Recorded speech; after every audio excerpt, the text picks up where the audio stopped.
The phone vibrated once against the table. Soft, almost polite. Nobody noticed. Laughter rolled. Forks scraped porcelain. The tree lights flickered like they were nervous too. I slid the phone into my lap and pressed play. My father's voice spilled out. Low, careless, confident. Make sure she signs after dessert. She never reads the fine print. My sister's name followed. Then mine, spoken like an inconvenience. Problem to manage. The room felt smaller. The air thickened. I stared at the gravy boat while my pulse hammered behind my eyes. I didn't look up. I didn't stop the recording. I listened until the end. And in that moment, I understood exactly what I had lost. And what they were about to lose. I'd spent my whole life being the quiet one. The extra chair.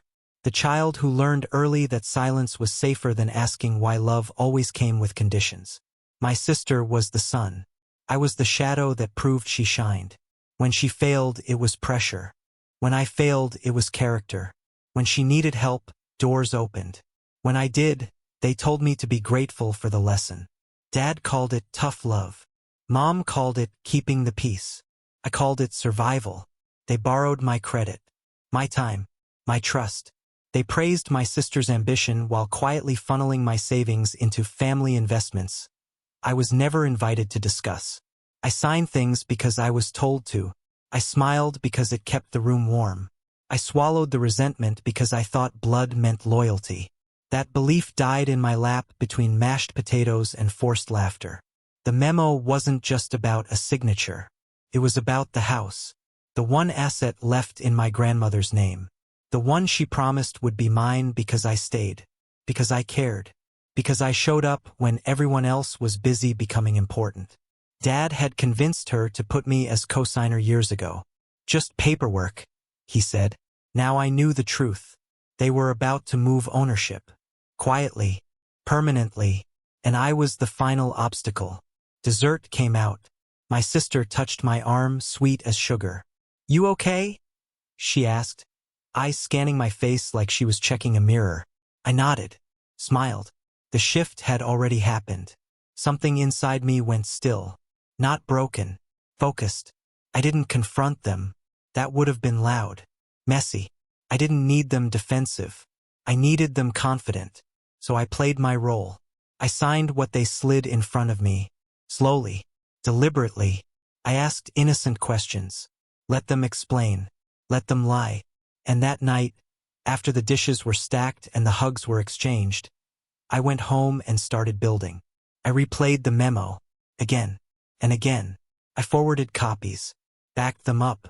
Time-stamped everything. Then I called a lawyer. Not the kind you find on billboards. The kind who listens without interrupting. He didn't flinch. He smiled. Turns out co-signers have leverage. Turns out voice memos count. Turns out intent is everything. I didn't rush. I waited. They grew bolder. Dad stopped calling. My sister started instructing. She talked about renovations. About our future. She asked me to move some funds, temporarily. I watched her unravel herself one assumption at a time. The confrontation came 2 weeks later. Living room. Afternoon light. The house already felt like it wasn't theirs. Dad raised his voice. My sister smirked. They thought anger was power. I stayed seated. You're being difficult, Dad said. I met his eyes for the first time in years. No, I said. I'm being precise.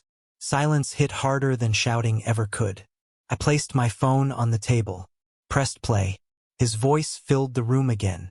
Calm. Cruel. Unaware of its future. My sister's face drained. Dad stood too fast. I slid the folder forward. Bank records. Amendments. A revised trust. Everything legal. Everything final. I transferred my co-signing authority into full ownership under advisement. I protected the asset. I'd named beneficiaries. None of them were family. Dad stuttered. My sister cried. I stayed calm. They didn't lose the house that day. They lost control. The aftermath was quiet. No apologies. No accountability. Just distance. The kind that feels like freedom when you've been drowning. I walked through the house alone one last time before selling it. ran my hand along the walls my grandmother painted. Thanked her silently for trusting me enough to leave a door open. I didn't feel guilt. I felt clean. They taught me everything I needed to know about manipulation. I just learned faster. Some people think revenge has to be loud to be satisfying. They're wrong.